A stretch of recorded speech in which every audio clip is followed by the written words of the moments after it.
Hello everyone. तो चलिए आज का लेक्चर स्टार्ट करते हैं। तो देखो क्वेश्चन नंबर 10.1 क्या बोला गया है। Monochromatic light of wavelength 589 nanometer is incident from air on a water surface. What are the wavelength frequency and speed of reflected and refracted light. Refractive index of water is 1.33। देखो आपको बोला गया है कि एक मोनोक्रोमेटिक लाइट दी गई है जिसकी वेवलेंथ आपको 589 नैनोमीटर दी गई है। Wavelength is given. ठीक है, तो जो दिया गया है उसको लिखते हैं। So here wavelength is given lambda that is 589 nanometer. Wavelength is given. Okay, अभी पहले केस में आपको क्या पता करने को बोला है, wavelength, frequency and speed of reflected. पहला केस रिफ्लेक्टेड। अभी देखो रिफ्लेक्शन होगा तो डेफिनेटली जिस मीडियम में वो लाइट आई है उसी मीडियम में चली जाएगी, है ना। तो इसका मतलब ये होता है कि जिस मीडियम में आई उसी मीडियम में चली गई रिफ्लेक्ट होने के बाद, तो मीडियम चेंज नहीं हुआ। मीडियम चेंज नहीं होगा तो डेफिनेटली यहां पे क्या वेवलेंथ चेंज होगी, नहीं चेंज होगी, वेवलेंथ चेंज नहीं होगी, है ना। तो रिफ्लेक्टेड के लिए अगर मैं बात करूं तो for the reflected no change in the wavelength, तो वेवलेंथ कितनी रहेगी, तो उतनी की उतनी ही रहेगी, मतलब कि 589 नैनोमीटर की नैनोमीटर उतनी ही नैनोमीटर रहेगी, है ना। तो no change in the wavelength. अच्छा, फ्रीक्वेंसी, देखो फ्रीक्वेंसी इंडिपेंडेंट ऑफ मीडियम होती है ना। तो मीडियम चेंज होने से फ्रीक्वेंसी चेंज नहीं होती है, तो यहां पे तो मीडियम भी चेंज नहीं हो रहा है तो फ्रीक्वेंसी चेंज नहीं होगी, तो फ्रीक्वेंसी भी उतनी की उतनी ही रहेगी। एंड फ्रीक्वेंसी कितनी होगी, उतनी की उतनी, मतलब कि फ्रीक्वेंसी कितनी होगी। तो भाई फ्रीक्वेंसी पता करने के लिए हम यहाँ पे लेमड़ा एंड एफ का रिलेशन यहाँ पे हम ढूंढ निकालेंगे। तो ये एफ इज इक्वल टू क्या होता है, सी बाई लेमड़ा, तो यही रिलेशन यूज करेंगे, F is equal to C by lambda. Light है, लाइट की स्पीड एयर मीडियम में कितनी होती है, तो लाइट की स्पीड एयर मीडियम में 3 इंटू 10⁸ के बराबर होती है। तो इसको हम यहाँ पे प्लेस कर देते हैं वैल्यू को, तो 3 इंटू 10⁸ डिवाइड बाई वेवलेंथ कितनी है यहाँ पे 589 nanometer. So it is 589 nanometer, मतलब कि 10⁻⁻9 होगा। ठीक है, तो इसकी वैल्यू कितनी आएगी हमारे पास, ये वैल्यू हमारे पास निकलेगी कुछ 0.005093 005093 इंटू 10⁻17। ठीक है, तो इसको 3 पॉइंट को एडजस्ट करते हैं तो मैं इसको लिख पाऊंगा अप्रोक्सीमेटली 5.09 इंटू 10⁻14। ठीक है, तो 10⁻14 हर्ट्स। तो फ्रीक्वेंसी हमें इतनी मिलेगी। ठीक है, तो दूसरा हमें फ्रीक्वेंसी निकालने को बोला है तो वो हमने निकाल लिया। स्पीड कितनी होगी, तो भैया मीडियम उतना ही है, मतलब कि चेंज नहीं हो रहा है उतना, मतलब कि वही मीडियम है तो चेंज नहीं होगा, तो स्पीड तो उतनी ही रहेगी 3 इंटू 10⁸ मीटर पर सेकंड। ठीक, चलो अभी दूसरा केस रिफ्रैक्टेड के लिए, मतलब कि मान लो कि वो लाइट जो भी है वो रिफ्रैक्ट हो रही है, किसी मीडियम में एंटर कर गई। ठीक है, तो मीडियम में एंटर कर गई तो यहां पे डेफिनेटली वो स्लो हो जाएगी। सो बी पॉइंट रिफ्रैक्टेड। और रिफ्रैक्टेड के लिए अगर मैं देखूं तो वेवलेंथ कितनी हो जाएगी, तो नाउ नई वेवलेंथ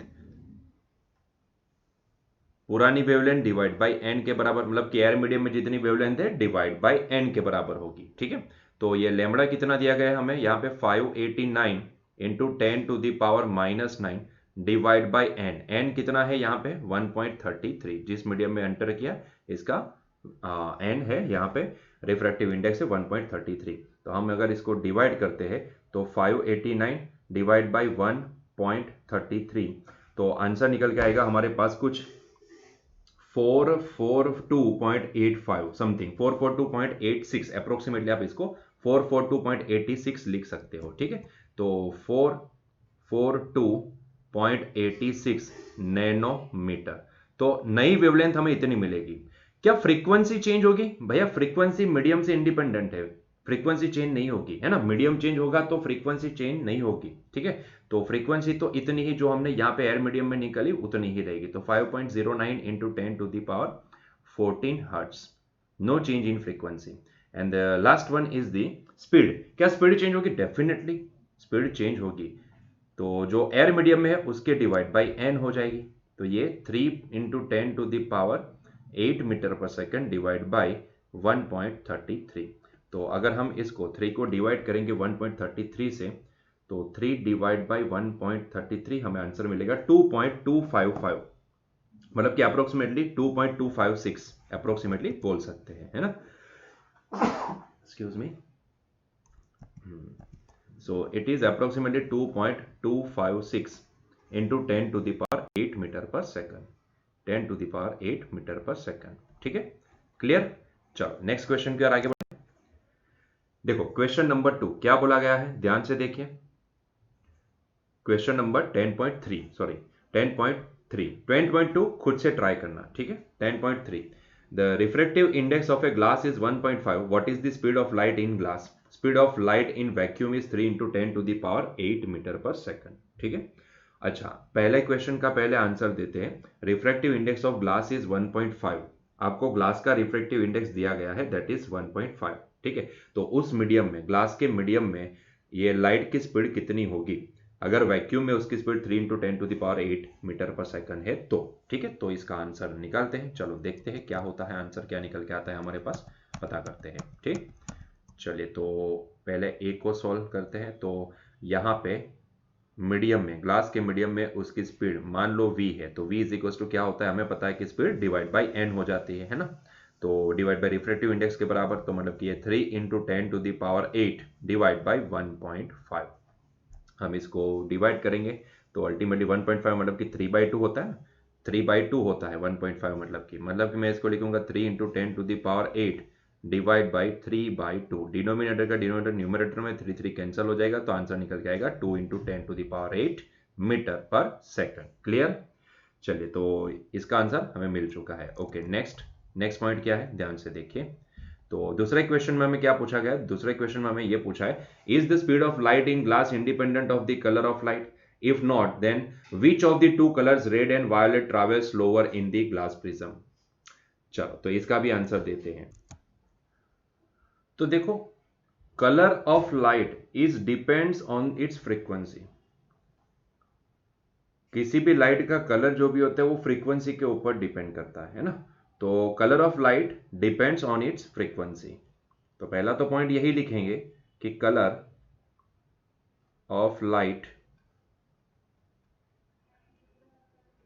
डिपेंड्स ऑन फ्रीक्वेंसी।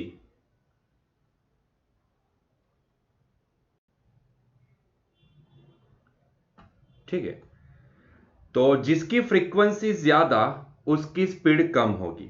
तो if frequency increases this implies speed decreases. ठीक है, तो यहां पे क्योंकि मीडियम में फ्रीक्वेंसी इंक्रीज होगी, रिफ्रैक्टिव इंडेक्स ज्यादा है, तो ऐसे केस में जो स्पीड है वो कम होती जाएगी। ठीक है, तो यहां पे हमें यह ध्यान में रखना है कि ब्लू कलर जो भी है, ब्लू कलर की फ्रीक्वेंसी, यहां पे हमें ब्लू कलर की बात की गई, तो ब्लू कलर की फ्रीक्वेंसी अगर मैं एफ ब्लू ऐसे लिखता हूं तो it is greater than red colour. तो रेड कलर की फ्रीक्वेंसी से ब्लू कलर की फ्रीक्वेंसी ज्यादा होती है, तो frequency of blue colour is greater than frequency of red colour. तो डेफिनेटली स्पीड की बात करेंगे तो speed of blue colour in glass is less than speed of red colour. तो जिसकी फ्रीक्वेंसी ज्यादा है उसकी स्पीड कम होगी। इसका मतलब यह होता है कि blue light travel slower then red light in any dispersive medium, मतलब कि ग्लास। ठीक है, सीधी सी बात है। तो इसका मतलब यह होता है कि speed of light in glass is not independent of its colour, वो फ्रीक्वेंसी के ऊपर डिपेंड करता है ना कलर। तो इसका मतलब यह होता है कि क्या इसकी डिपेंडेंसी इसकी डिपेंडेंसी रहेगी, तो जी हाँ, क्या वो इंडिपेंडेंट है colour of light, speed of light in glass independent of colour? No, independent नहीं है ना, क्योंकि फ्रीक्वेंसी के ऊपर डिपेंडेंसी है और कलर की डिपेंडेंसी फ्रीक्वेंसी के ऊपर होती है ना। तो स्पीड की डिपेंडेंसी फ्रीक्वेंसी के ऊपर, फ्रीक्वेंसी की डिपेंडेंसी कलर के ऊपर, तो वो इंडिपेंडेंट नहीं है, वो डिपेंडेंट है ना। क्लियर ये पॉइंट। चलो नेक्स्ट पॉइंट की ओर आगे बढ़ते हैं। Next question number 10.4, in a young double-slit experiment, the slits are separated by 0.28 mm and the screen is placed 1.4 meter away. The distance between the central bright fringe and fourth bright fringe is measured to be 1.2 centimeter. Determine the wavelength of light used in the experiment. देखो यहाँ पे काफी सारी चीजें यहाँ पे दी गई है आपको, आपको सिर्फ यहाँ पे उसको इस्तेमाल करना है, ठीक है। यंग का डबल स्लिट का एक्सपेरिमेंट है, यहाँ पे आपको बोला गया है कि भाई दो स्क्रीन के बीच का, सॉरी, दो स्लिट के बीच का जो सेपरेशन है, मतलब कि स्मॉल डी, वो स्मॉल डी आपको यहाँ पे दिया गया है, स्मॉल डी इज 0.28 मिलीमीटर, ठीक है। तो यहाँ पे हम सारी चीजें लिखते जाते हैं। तो small D is given, small D is equals to 0.28 mm, ठीक है। तो 0.28 मिलीमीटर आपको दिया गया है।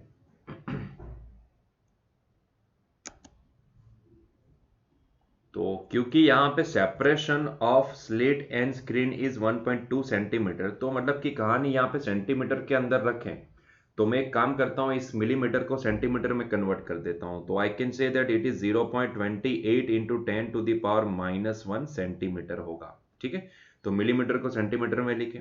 अच्छा, स्क्रीन एंड स्लिट के बीच का सेपरेशन कितना दिया गया है, तो दैट इज 1.2 सेंटीमीटर, ठीक है। So this separation is 1.2 centimetre. अच्छा चलो, अभी यहां से और आगे बढ़ते हैं। देखो हमें क्या इंफॉर्मेशन दी गई है, यहां पे बोला गया the distance between the central bright fringe and the fourth bright fringe is measured to be 1.2 centimeter. मतलब कि central bright and fourth number वाली जो ब्राइट है, इन दोनों के बीच का जो सेपरेशन है वो आपको यहां पे 1.2 सेंटीमीटर दिया गया है।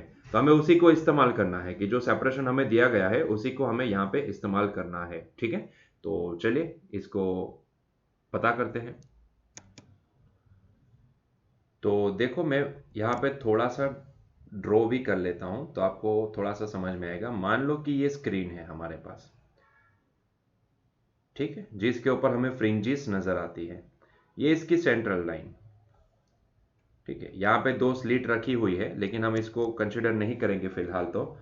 तो यहाँ पे हमें सिर्फ जो भी दिया गया है उसी को देखते हैं। तो ये हो गई हमारी सेंट्रल ब्राइट, जिसको हम जीरोथ ऑर्डर ब्राइट बोलते हैं। और यहाँ कहीं पे हमारे पास फोर्थ ब्राइट होगी, है ना, फोर्थ ऑर्डर ब्राइट होगी।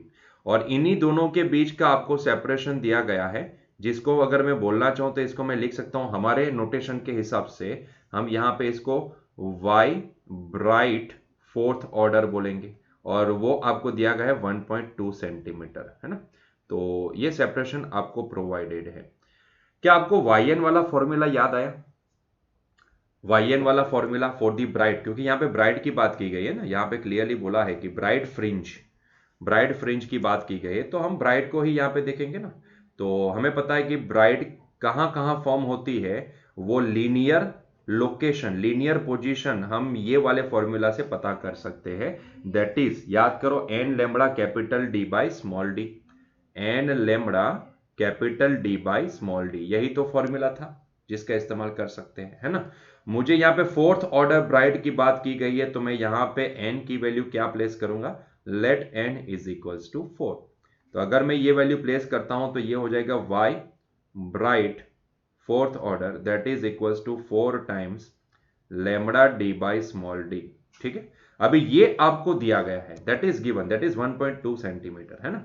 तो ये मैं 1.2 सेंटीमीटर लिखता हूं, सेंटीमीटर सेंटीमीटर में सब कुछ, तो उसको ऐसे ही रहने देते हैं। मुझे लेमड़ा पता करने को बोला गया है ना, कि कौन सी वेवलेंथ वाली लाइट यहाँ पे यूज हुई होगी, तो वही पता करने को बोला गया। तो 4 लेमड़ा डी हमें कितना दिया गया, 1.2, सॉरी मैंने क्या लिखा यहाँ पे, ओके हे मैंने गलती की है यहाँ पे, देयर इज ए मिस्टेक। ये 1.2 सेंटीमीटर नहीं, 1.4 मीटर है ना। ये सेपरेशन जो भी है, ये सेपरेशन ये रहा, that is 1.4 meter. So capital D is 1.4 meter. इसको अगर मैं चाहूं तो इसको मैं 1.4 इंटू 10⁻², सेंटीमीटर भी लिख सकता हूं। तो मैं इसको लिखूंगा 1.4 इंटू 10⁻², सेंटीमीटर, ठीक।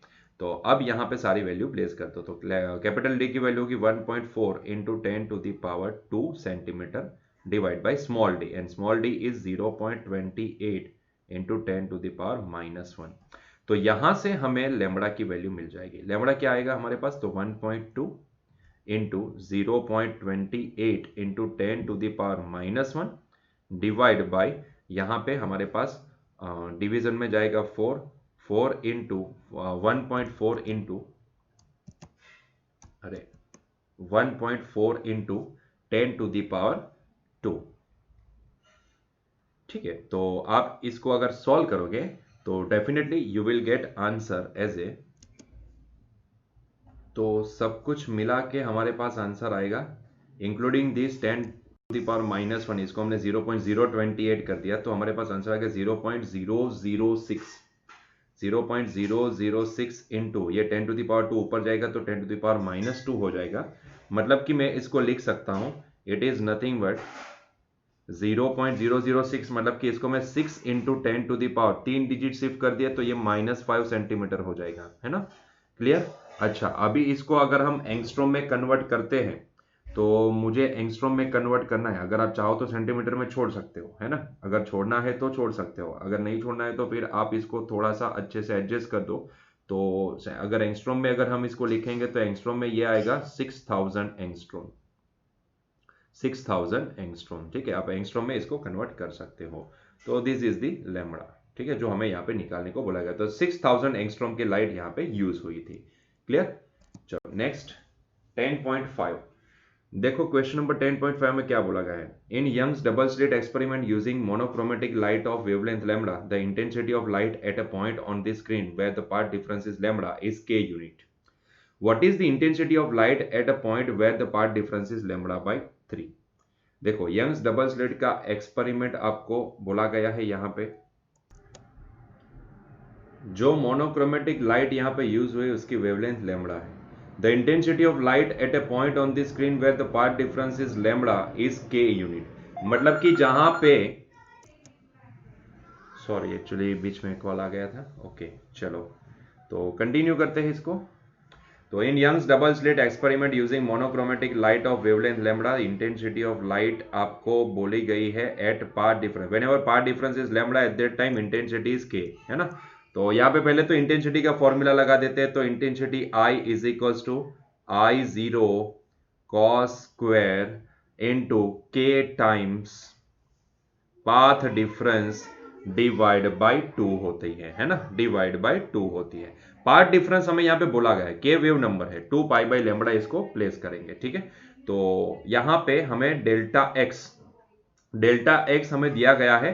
इन फर्स्ट केस जब पाथ डिफरेंस लैम्बडा है तब इंटेंसिटी k है। So let path difference delta x is equals to k, at that time intensity I is equals to k। Sorry, path difference lambda, सभी जगह पे k हो रहा है, थोड़ा सा आपको डिस्टर्बेंस सुनाई देगा, I am sorry for that. So lambda, so यहाँ पे ये हो जाएगा k is equals to I0 into cos square, इसको मैं लिखूंगा 2 pi by lambda, delta x हमें यहाँ पे लैम्बडा दिया गया है, डिवाइड बाई 2। देखो, लैम्बडा ने लैम्बडा को मार दिया, 2 ने 2 को मार दिया, तो कॉस स्क्वायर पाई, ये तो -1 हो जाएगा। -1 का कॉस पाई -1 उसका स्क्वायर करोगे तो +1, मतलब कि k की वैल्यू हमारे पास आ जाएगी I0, या फिर ऐसा समझ लो कि I0 की वैल्यू हमारे पास आ गई k, मतलब कि इनिशियल इंटेंसिटी हमारे पास ये k निकल के आएगी, ठीक है? चलो अभी यहां से आगे बढ़ते हैं। अभी सेकंड पॉइंट के लिए बोला, what is the intensity of light at a point where path difference is lambda by 3। अच्छा, तो आपको वो second point, what is the intensity of light at point where the path difference is lambda by 3, मतलब कि जब path difference, when path difference is lambda by 3, तो at that time what should be the intensity, तो तब I कितना होगा ये हमें पता करना है। तो चलिए, I इज इक्वल टू, क्योंकि I0 अभी मुझे पता चल चुका है, दैट इज k, तो k इंटू कॉस स्क्वायर, यहाँ पे k into delta x divide by 2। मैं हमेशा पाथ डिफरेंस को डेल्टा x से शो करता हूँ, ठीक है? तो ये हो जाएगा k इंटू कॉस स्क्वायर, इसको लिखेंगे 2 pi by lambda. Path difference कितना है? तो पाथ डिफरेंस यहाँ पे 3 lambda by 2, sorry lambda by 3 लेने को बोला गया है, एंड ऑलरेडी यहाँ पे एक 2 है ही डिनोमिनेटर में, 2 ने 2 को मार दिया, लैम्बडा ने लैम्बडा को, तो ये आ जाएगा cos pi by 3, sorry cos square pi by 3। Cos pi by 3 कितना होता है? 60, 1/2 होता है, तो ये 1/2 का स्क्वायर हो जाएगा। मतलब कि कुल मिला के देखेंगे तो यहाँ पे इंटेंसिटी हमें कितनी मिलती है? इंटेंसिटी मिलेगी k/4, ठीक है? तो this is the answer, intensity आपको मिलेगी k/4, ठीक? चलिए नेक्स्ट क्वेश्चन की ओर आगे बढ़ते हैं। क्वेश्चन नंबर 10.6 देखो क्या बोला गया है। A beam of light consisting of two wavelength 650 nanometer and 520 nanometer is used to obtain the interference fringes in Young's double slit experiment. Find the distance of the third bright fringe on the screen from the central maximum of wavelength 650 nanometer. What is the least distance from the central maximum where the bright fringes due to both the wavelengths coincide. ठीक है, चलो देखते हैं इसको। चलिए, तो यहाँ पे beam of light consisting two wavelengths that is 650 nanometer and 520 nanometer. दो वेवलेंथ यहाँ पे प्रोवाइडेड है आपको, तो उसको हम जो भी दिया गया है उसको लिखते हैं पहले। So here lambda 1 is given that is 650 nanometer, lambda 2 is also given that is 520 nanometer. Okay, so it is 520 nanometer. अच्छा, नैनोमीटर को मीटर में लिखते हैं तो ये हो जाएगा, इसको मैं लिखूंगा 65 into 10 to the power -8 meter, and इसको हम लिखेंगे 52 into 10 to the power -8 meter. सही है। चलो, इसके बाद आपको बोला गया ये यंग का डबल स्लिट का एक्सपेरिमेंट है, तो यहां पे आपको स्मॉल डी कैपिटल डी वैसे क्वेश्चन में प्रिंटेड नहीं है, लेकिन हम इसको कंसिडर करेंगे। D is equal to separation between two slit is 2 mm, मतलब कि 2 into 10 to the power -3 metre.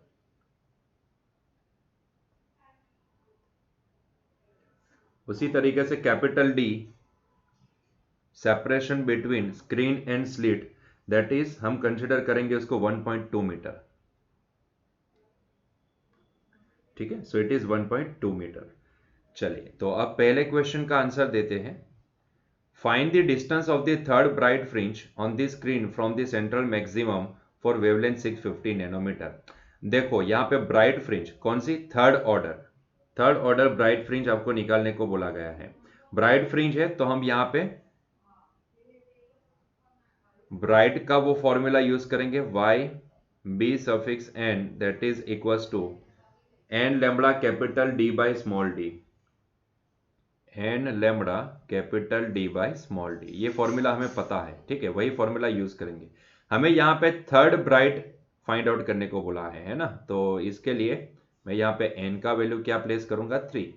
सो ये हो जाएगा 3 इंटू लैम्बडा की वैल्यू यहाँ पे कितनी है, 650 नैनोमीटर, मतलब कि लैम्बडा यहाँ पे 650 नैनोमीटर बोला है, तो 10 to the power -9 into capital D, तो वो है 1.2 मीटर। ठीक है, तो इसको हम लिखेंगे 1.2 मीटर। एक्चुअली इसको 120 सेंटीमीटर लिखते हैं तो सही रहेगा। ठीक है, तो ये 1.2 सेंटीमीटर, एक सेकंड। यहाँ पे अगर डिस्टेंस आंसर अगर आपको मीटर, देखो बाद में भी कन्वर्जन हो सकता है। ठीक है, तो एक काम करते हैं, हम इसको मीटर में ही कंसिडर करते हैं, क्योंकि बाद में अगर कन्वर्जन करना है, अगर हमें आंसर यहाँ पे सेंटीमीटर में दिया है तो सेंटीमीटर में कन्वर्ट कर लेंगे, मीटर में लिखना है तो मीटर में लिखेंगे, है ना। तो चलिए मैं इसको मीटर में कंसिडर करता हूँ, तो ये 1.2, ठीक है, divide by small D, and small D is 2 mm है ना, तो इसको हम 2 इंटू 10 टू दी पावर -3 लिखेंगे मीटर के फॉर्म में। ठीक है, तो अगर हम इसकी वैल्यू निकालें तो हमें यहाँ पे 3 मल्टीप्लाई बाय 650 करना पड़ेगा, उसको फर्दर मल्टीप्लाई करना पड़ेगा 1.2 से, एंड फर्दर इसको डिवाइड करेंगे हम 2 से, तो हमारे पास कुछ 1170 इतना आंसर आएगा, 1170। ठीक है, तो ये हो जाएगा 1170 इंटू 10 टू दी पावर, देखो ये -3 जब ऊपर जाएगा तो ये हो जाएगा +3, तो यहाँ पे ये आ जाएगा 6, 10 टू दी पावर 6। ठीक है, तो हमारे पास ये 10 टू दी सॉरी -6 होगा, so it is 10 to the power -6। यहाँ से हम एक काम करते हैं, 3 डिजिट को शिफ्ट करवा देते हैं, तो ये हो जाएगा 3 डिजिट शिफ्ट, तो ultimately I am getting 1.17 into 10 to the power -3 meter. तो ये जो थर्ड ऑर्डर ब्राइट होगी वो कहाँ फॉर्म होगी, सेंट्रल ब्राइट से इतने मीटर के डिस्टेंस पे। ठीक है, इतने मीटर के डिस्टेंस पे फॉर्म होगी। चलिए अभी बी क्वेश्चन का आंसर देते हैं। देखो बी क्वेश्चन में क्या बोला है, what is the least distance from the central maximum where the bright fringes due to both the wavelengths coincide. मतलब कि जो पहली वेवलेंथ है उसकी वजह से जहां पे ब्राइट आती है वहीं पे दूसरी वेवलेंथ की वजह से भी ब्राइट फॉर्म होनी चाहिए, है ना, ये आपको बोला गया है। वेवलेंथ अलग अलग है लेकिन ब्राइट का लोकेशन है वो वही रहना चाहिए, ऐसा आपको बोला गया है ना। और वही डिस्टेंस आपको पता करने को भी बोला गया है कि ऐसा कौन सा डिस्टेंस होगा सेंट्रल ब्राइट से, वो डिस्टेंस कौन सा होगा कि जहां पे 650 नैनोमीटर की वजह से भी ब्राइट होगी और 650 नैनोमीटर एंड 520 नैनोमीटर, दो वेव ऐसा कंसीडर कर लो, एक निकला 650 नैनोमीटर वाली वेवलेंथ का, दूसरा निकला 520 नैनोमीटर वाली वेवलेंथ का, वो दोनों जहां पे इंटरफेयर किए वहां पे हमें ब्राइट मिली, है ना। वो ब्राइट कहां मिली, सेंटर से कहां कौन से डिस्टेंस पे होगी, वो हमें यहाँ पे पता करने को बोला गया है ना।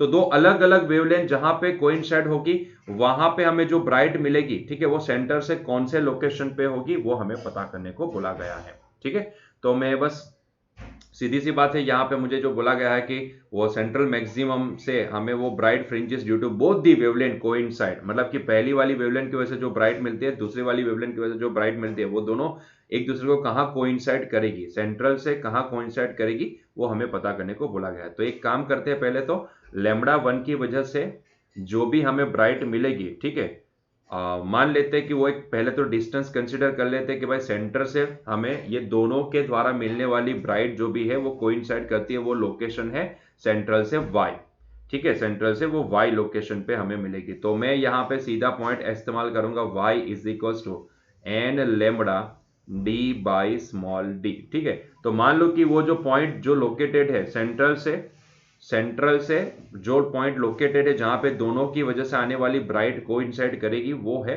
y डिस्टेंस पे, है ना। तो अब दोनों अलग अलग वेवलेंथ के लिए हम इसको अलग अलग कंसीडर करेंगे। डेफिनेटली पहली वेवलेंथ के लिए हमें हो सकता है कि उसके द्वारा मिलने वाली जो वहां पे ब्राइट होगी वो कोई और nth ऑर्डर की होगी, लेकिन जो nth ऑर्डर इसका होगा वो ऑर्डर दूसरी वाली वेवलेंथ के लिए अलग हो सकता है ना। तो मैं यहाँ पे ऐसा मान के चलता हूं कि यहाँ पे वेवलेंथ अलग तो नंबर ऑफ ऑर्डर, मतलब कि जिस ऑर्डर की वहां पे ब्राइट फॉर्म होगी उस वेवलेंथ की वजह से वो भी अलग होगी, है ना। लेकिन y सेम होगा दोनों के लिए क्योंकि कोइंसाइड बोला गया है ना। Capital D and small D तो पहले से सेम होगा, है ना, सीधी सी बात है। तो यहाँ पे एक काम करते हैं कि हम यहाँ पे एन लेमड़ा का फॉर्मूला बना देते हैं। N lambda is equals to y into small D divide by capital D. अगर मैं यहाँ पे n is equals to n1 place करता हूं and lambda is equals to λ1 place करता हूं, मतलब कि मान लो कि λ1 वेवलेंथ की वजह से वहां पे n1 ऑर्डर की ब्राइट फॉर्म हुई, जो दूसरी λ2 वेवलेंथ की वजह से फॉर्म होने वाली n2 ऑर्डर की ब्राइट के साथ कोइंसाइड कर जाएगी, है ना। तो यहां पे y दोनों के लिए सेम, d दोनों के लिए सेम और ये स्मॉल d भी दोनों के लिए सेम होगा। तो मैं पहले के लिए लिखूंगा n1 λ1 that is equals to y into small d divide by capital D, ये रिजल्ट नंबर 1। अभी उसी तरीके से let small n that is equals to n2 and lambda is equals to λ2। So यहां पे हम लिखेंगे तो n2 λ2 that also equal to क्या होना चाहिए, n2 λ2 that also equal to y into small d divided by capital D होना चाहिए। So this is the result number 2. Now compare this both the results. So I am getting n1 λ1 is equals to n2 λ2। मतलब कि मुझे यहां से ये ratio पता चल जाएगा कि भाई what is the ratio n1 by n2, that is nothing but λ2 by λ1। Okay, तो ये ऑटो सेम में चला गया। So this ratio is nothing but λ2 by λ1, ठीक है ना। What is λ2? λ2 हमें कितनी दी गई है, यहाँ पे λ2 हमें 520 नैनोमीटर दी गई है ना। तो मैं इसको नैनोमीटर कैंसिल हो जाएंगे, तो ये 520 डिवाइड बाई ये हो जाएगा 650, तो अल्टीमेटली ये आएगा हमारे पास 4/5। सो मतलब कि यहाँ पे मुझे n1 by n2 रेशियो 4/5 मिला। मतलब कि यहाँ पे मैं इतना कंसीडर कर सकता हूं कि n1 की वैल्यू 4 एंड n2 की वैल्यू लेट से 5 हो। तो अगर n1 n2 मुझे पता चल चुका है तो इसके ऊपर से मैं y मैं यहां पे पता कर सकता हूं। y मतलब कि जिस लोकेशन पे दोनों वेवलेंथ के द्वारा आने वाली ब्राइट कोइंसाइड करेगी वो मान लिया था हमने कि वो सेंटर से y लोकेशन पे है, तो हमें वो y पता करना है। तो अब मैं वापिस फॉर्मूला नंबर 1 इस्तेमाल करूंगा n1 lambda 1 that is equals to y into small D divide by capital D. यहां से y क्या हो जाएगा, n1 lambda 1 into capital D upon small D. ठीक है, चलो तो n1 की वैल्यू हमारे पास कितनी है 4, लैम्बडा 1 कितना है उसके लिए 650 नैनोमीटर, मतलब कि 65 into 10 to the power -8 metre. ठीक है, into capital D and that is capital D हमारे पास 1.2 मीटर है, डिवाइड बाय स्मॉल डी हमारे पास 2 इंटू 10 टू दी पावर -3 है। तो हम इसको सॉल्व करेंगे, हम इसको सॉल्व करके देखते हैं क्या आंसर आता है। तो यहाँ पे कैलसी को ओपन कर दिए, 4 मल्टीप्लाई बाई हो जाएगा 65 मल्टीप्लाई बाई 1.2, इसको फर्दर डिवाइड करेंगे 2 से तो हमारे पास आएगा 156। तो आंसर निकल के आएगा हमारे पास यहाँ पे 156। ठीक है, चलो तो ये आएगा हमारे पास 156 इंटू 10 टू दी पावर -8 और +3, -3 ऊपर जाएगा +3 हो जाएगा, तो ये हो जाएगा -5, है ना। तो ये हो जाएगा -5। आप यहाँ पे 2 डिजिट को शिफ्ट कर दोगे तो ये अप्रोक्सीमेटली हम इसको लिख पाएंगे 1.56 into 10 to the power -3 metre. I am sure that अगर आप यहाँ पे ये वाला फॉर्मूला लोगे तो भी आपको वहां पे वही सेम आंसर मिलेगा, है ना, यही सेम आंसर मिलेगा। मतलब कि सेंट्रल से इतने डिस्टेंस पे ये दोनों वेवलेंथ की वजह से आने वाली ब्राइट जो भी होगी वो एक दूसरे के साथ कोइंसाइड कर जाएगी, है ना। क्लियर, तो बस यहीं पे हमारा आज का लेक्चर एंड करते हैं, मिलते हैं कल के लेक्चर में। Till that enjoy your day, bye.